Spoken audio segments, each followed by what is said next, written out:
Tačiau šią žiemą tokių dienų visiškai nebuvo.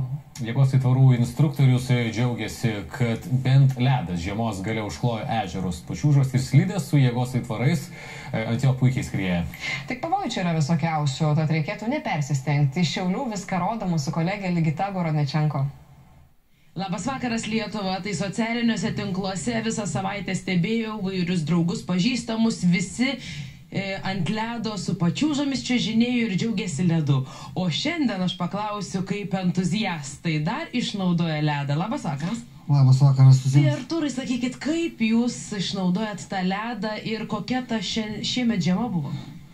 Šiemet žiema labai bloga buvo.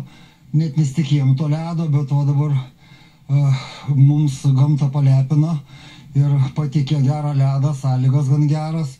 Šiandien, aišku, nėra žmonių daug, nes 14 metrų gūsiai ir gan sudėtingas. Tik per daug, ar ne? Nu, pradedantiesiems ir tokiam viduriniokams šiek tiek per daug ir labai lygus ledas, labai turi taisyklingas būti užsikantavimas, nunešinėja.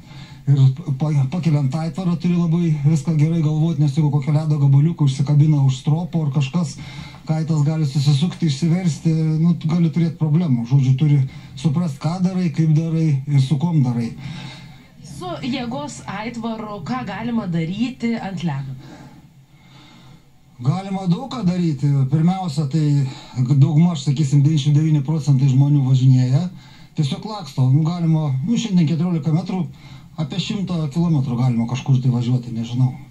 Mano ten rekordas 121 km buvo, bet ledo sąlygos turi būti geresnės. Šiandien gal 70, negaliu pasakyti. Daugiau ant ledo galima ir triukus šiokius tokius daryti.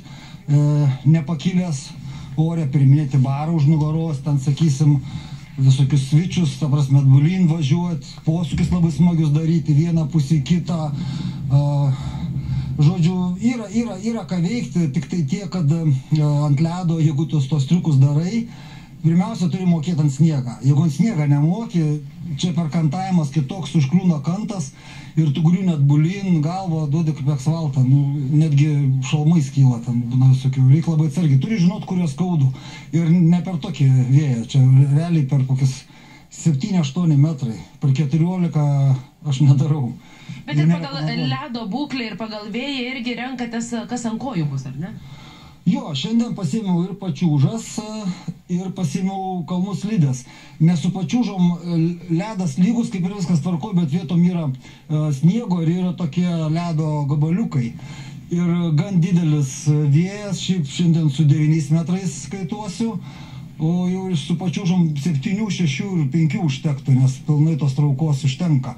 Tai suslydėm toks, gal daugiau relaksas, palakstyt, atsipalaiduot, galima ausinukus įsidėti, muziką paklausyti ant ežero, va, praktiškai keletą žvejų ir nieko nėra, 3 km ant 4, kaifo kiek nori.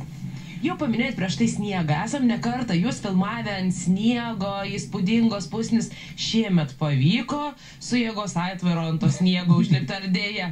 Ne, ant sniego tikrai nepavyko, nes sniego nebuvo, netgi šiek tiek jo buvo, mažoka, bet ta prasme, pakaifavimų tikrai susinieglentė nebuvo sąlygų. Bent jau pas mus gal kažkur tai buvo sniego pas mus. Bet aš abejočiau irgi. Nu, labai abejoju, jo. Daugumos visi važiuoja, gal kas į šiltus kraštus kažką, tai aš tai, sakysim, traumos gydaus ir salėj kažkiek sportuoju. Kitą savaitę jau rodo dienomis pliusinė temperatūra. Kaip manot, kiek dar galėsit pasidžiaugti čia tom pramogom ant ledo?